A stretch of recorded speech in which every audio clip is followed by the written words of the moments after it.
মালপোয়া তো অনেক খেয়েছেন, একবার পাকা আম দিয়ে মালপোয়া করে খেয়ে দেখুন তো, খেতে কিন্তু দারুণ লাগে। নমস্কার বন্ধুরা, নতুন একটা রেসিপি দেখার জন্য আপনাদের সকলকে জানাই স্বাগত। আজকে পাকা আম দিয়ে মালপোয়া তৈরি করে দেখাবো। আপনারা প্রথম থেকে শেষ পর্যন্ত পুরো ভিডিওটা দেখতে থাকুন, আশা করি খুব ভালো লাগবে। তো চলুন রেসিপিটা শুরু করা যাক। এখানে আমি দুটো আম নিয়ে নিয়েছি, আমগুলো এখন আমি ছুলে নেব।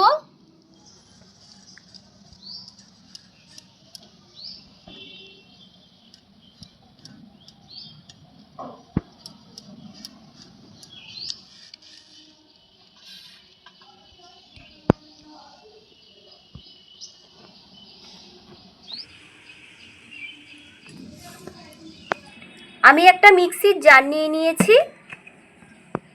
কেটে রাখা আমের টুকরোগুলো দিয়ে দিচ্ছি।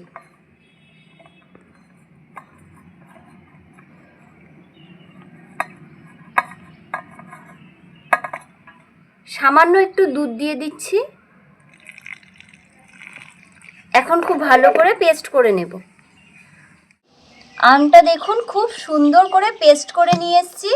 এই দেখুন,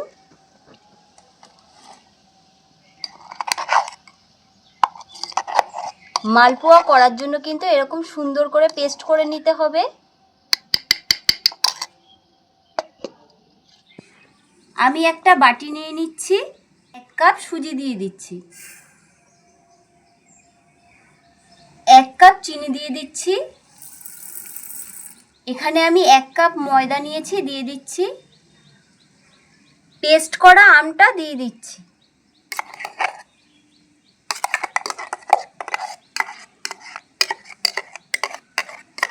এখানে আমি কিছুটা দুধ গরম করে নিয়েছি, এখন আমি দিয়ে দিচ্ছি। অল্প অল্প দিয়ে আমি ব্যাটারটা রেডি করে নেব। একবারে বেশি দিতে গেলে কিন্তু ব্যাটারটা একদম পাতলা হয়ে যাবে।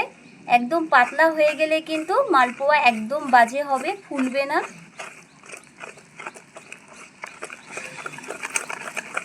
খুব ভালো করে মিশিয়ে নিতে হবে।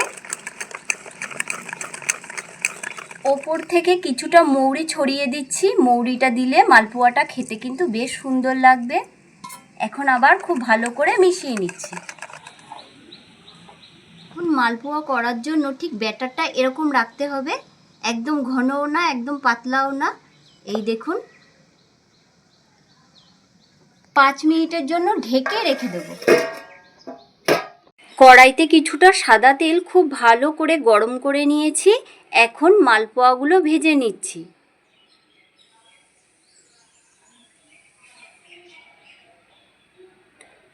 মালপোয়ার উপরে সামান্য একটু তেল এইভাবে দিয়ে দিলে মালপোয়াগুলো বেশ সুন্দর ফুলে উঠবে। এই দেখুন কত সুন্দর ফুলে উঠছে। একটু উল্টে পাল্টে লাল লাল করে ভেজে নেব।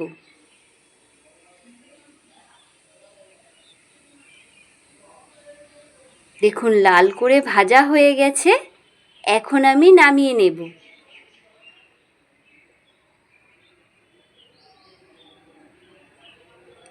একইভাবে বাদবাকিগুলো ভেজে নিচ্ছি। একইভাবে ওপর থেকে একটু তেল দিয়ে দিচ্ছি। এবার মালপোয়াগুলো উল্টে নেব।